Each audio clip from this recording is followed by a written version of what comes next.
Komið sæl og velkomin í hádegisviðtalið. Gestur okkar að þessu sinni Vilhjálmur Egilsson, framkvæmdastjóri Samtaka atvinnulífsins. Þau samtök hafa kannski verið einn harðasti gagnrýnandi vaxtastefnu Seðlabankans. Og Vilhjálmur, hvað segir þið nú þegar Seðlabankinn kemur bara af enn meira afli og hækkar 1,25% í morgun? Þetta er svakalega hækkun. Það drýpur ekkert af með hrifningin. Nei, það gerir það ekki. En svona ykkar viðbrögð við þessu? Getur Seðlabankinn gert nokkuð annað? Já, Seðlabankinn gæti bara verið rólegur. Vegna þess að gengið hefur fallið allt og mikið.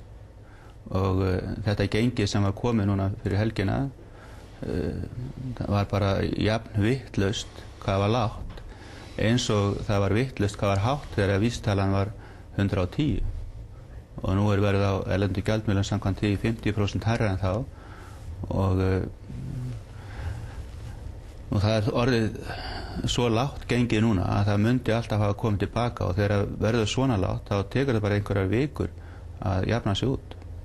Þannig að svo breyting sem við sjáum á mörkuðum í morgun, bæði krónuna styrkjast, hlutabréfa hækka, er þetta ekki beina afleiðinga þessari? Nei, sko, nú verður að hafa það í huga að stærsta skýringin á hækkun hlutabréfa í morgun er eitthvað sem gerðist í Stokkólum fyrir helgi þegar Kaupþing hækkaði þá.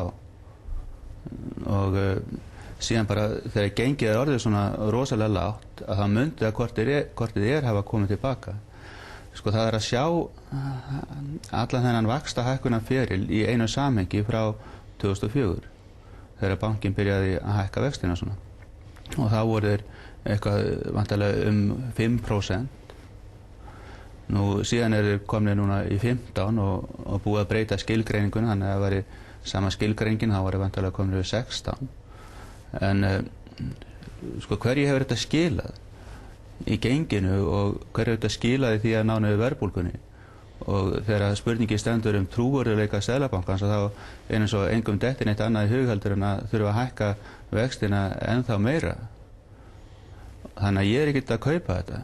Og það sem ég bendi á er það að í gegnum þetta vaxtahækkunarferli hækkaði gengið, vísitalan fór niður í 100, síðan lækkaði gengið aftur, og þá þrátt fyrir allar þessar vaxtahækkanir, og þá náttúrulega þurfti Seðlabankinn að hækka vextina ennþá meira, þá hækkaði gengið, fór í 110 og síðan hefur það farið samfellt lækkandi og nú slær svona verulega úti, en það hefði bara komið tilbaka og ég hygg að svona mér sýnst það að gengið svona leiti alltaf inn fyrir ákveðið bil sem að er einhverju samhengi við hagkerfið.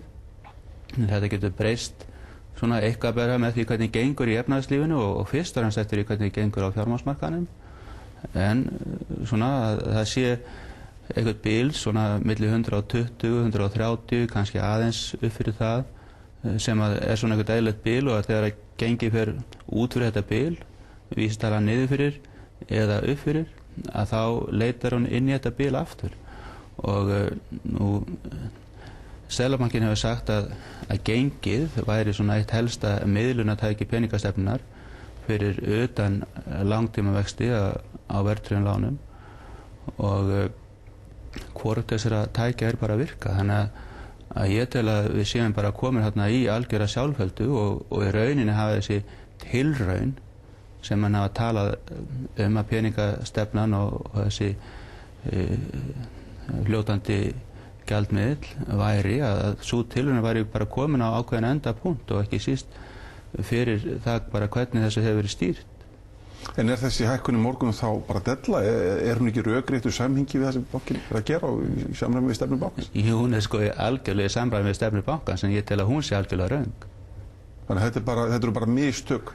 Ég tel að stefna sem slík sé bara á algjörum villigötum og að Seðlabankinn sé komin í algjöra sjálfheldu með þessa vaxtastefnu sína og hafi í rauninni verið, og hann fari bara eftir einstefnu götu og sé bara að fara nokkrum skrefum lengra inn í einstefnugötu og síðan bara kemst hann ekkert áfram. Já, rökin þau, það sé verið að verja þá kjarasamninga sem þið gerðu bara fyrir mánuði síðan.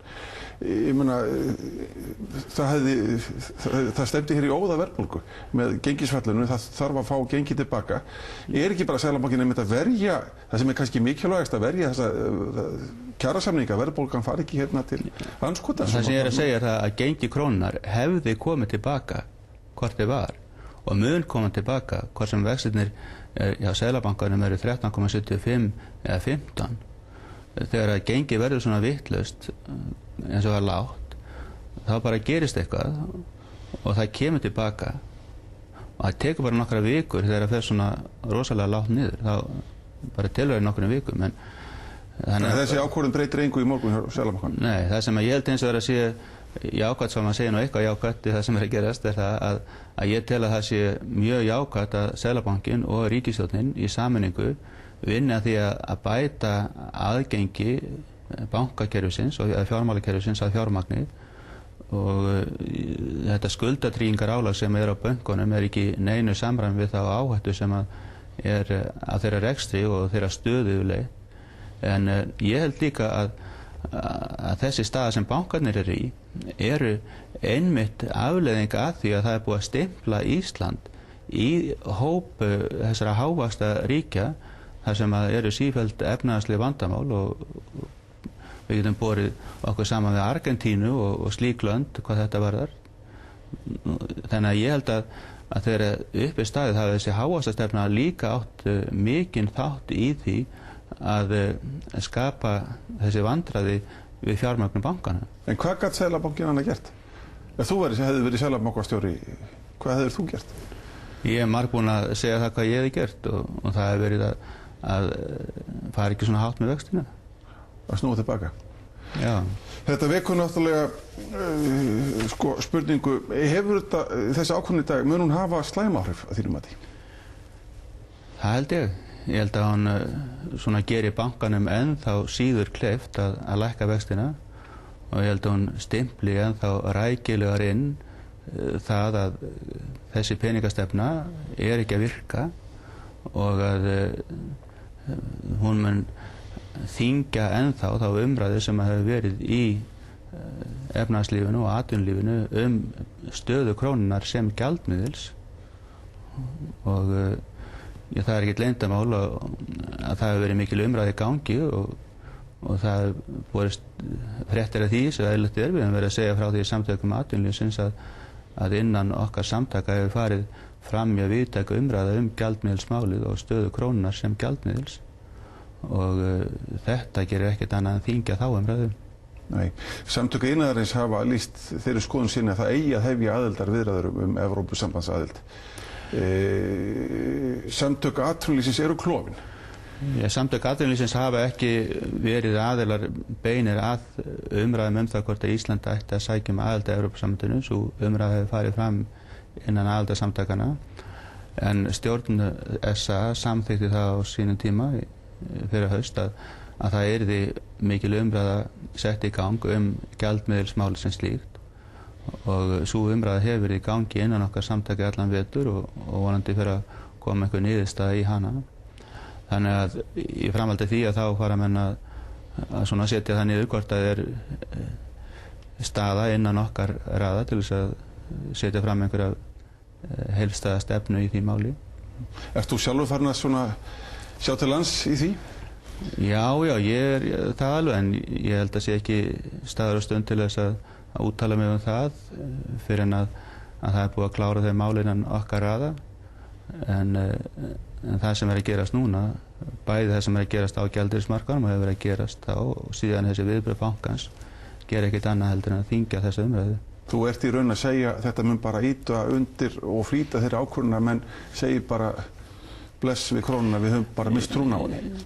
Ég sjá þessar sveiflur eru alveg skelfilegar fyrir fyrirtækin. Fyrst þegar að gengi hækka svona upp ölluvaldi að þá kemur það mjög illa við útflutningsfyrirtæki sem að eru með tekjur í erlendum gjaldmiðlum og kostnað í innlendu krónu og núna þegar að gengi lækkar svona þá kemur það mjög illa við fyrirtæki sem eru með tekjur í krónum en kostnað í erlendum gjaldmiðlum og fyrir atvinnulífið í heild eru þessar sveiflur algjörlega óviðunandi. En einhver annar kostur í stöðunni ef við nú komast að þeirri niðurstöðu að krónan hún sé bara ekki nothæf lengur en að horfa á Evrópusambandsaðild og evruna? Það má spyrja okkur að því hvort við séum ekki í svipari stöðu eins og við vorum þegar við gengum í EES, að þá töldum við svona flest hver að það væri mjög mikilvægt skref að ganga í EES og gera þann samning. EES-samningurinn gat verið skref í áttina að Evrópusambandinu, en hann gat líka verið leið til þess að ganga ekki í Evrópusambandið. Og það er spurning hvort að við getum farið einhverja slíka leið í sambandi við gjaldmiðilsmálið. Sérðu fyrir þér krónuna sem gjaldmiðil til frambúðar á Íslandi? Ég held að gefa nú auga leið þegar við erum að sjá krónuna sveifla svona 50% fram og tilbaka á örfáum misserum, að þá hljóta menn að velta því mjög fyrir sér hvort það sé ekki ástæða til þess að skipta gjaldmiðil. Já. Ég sé að þú ert að komast að þeirri niðurstöðu. Það þurfa að gera það. Ég ætla ekki að gefa neins svör við þessu. En hvað heldur að sé langt í að samtök ykkar svara þessari spurningu? Það er ekki langt í það. Þessi umræða hefur verið í gangi og það þarf að klára hana og hún er á lokastigum. Þannig að við erum að tala kannski einhverjar vikur. Já. Fáið þið Landssamband Íslands? Ég held að krónan verður örugglega komin eitthvað tilbaka þegar sú umræða fer fram, en það eru þessar sveiflur sem eru alveg skelfilegar. Samtök iðnaðarins eru með skýra stefnu og Landssamband íslenskra útvegsmanna eftir því sem skilst í hina áttina. Munið þessir aðalar ná saman? Ég held að innan Landssambands íslenskra útvegsmanna séu menn mjög uggandi yfir þessum sveiflum, því að það kom sér mjög illa fyrir sjávarútvegsfyrirtækin þegar að gengi krónar hækkaði upp úr öllu valdi. Svo ég tala ekki þegar vísitalan fór niður fyrir 100 og líka þegar hann var komin í 110. Þannig að þessar sveiflur er að koma mjög illa við sjávarútveginn, alveg eins og aðrar atvinnugreinar. Þetta er bara, núna er það tíminn sem að verslunin og ýmsar þjónustugreinar er að blæða. Nú þegar gengi krónan hækkar upp á öllu valdi þá er það sjávarútvegurinn og útflutningsgreinarnar sem að blæða og þetta gengur svona sitt á hvað, en þegar upp í staði þá er það þessar sveiflunar á verðinu á gjaldmiðlunum sem eru að gera þennan mikla ólegg. Vilhjálmur Egilsson, formaður Samtaka atvinnulífsins. Nei, framkvæmdastjóri. Framkvæmdastjóri fyrir ekki, þið ætlaði að kjósa nýjan formann eftir 4-5 vikur. En þakka kærlega fyrir komuna, hádegisviðtalinu lokið, verið sæl.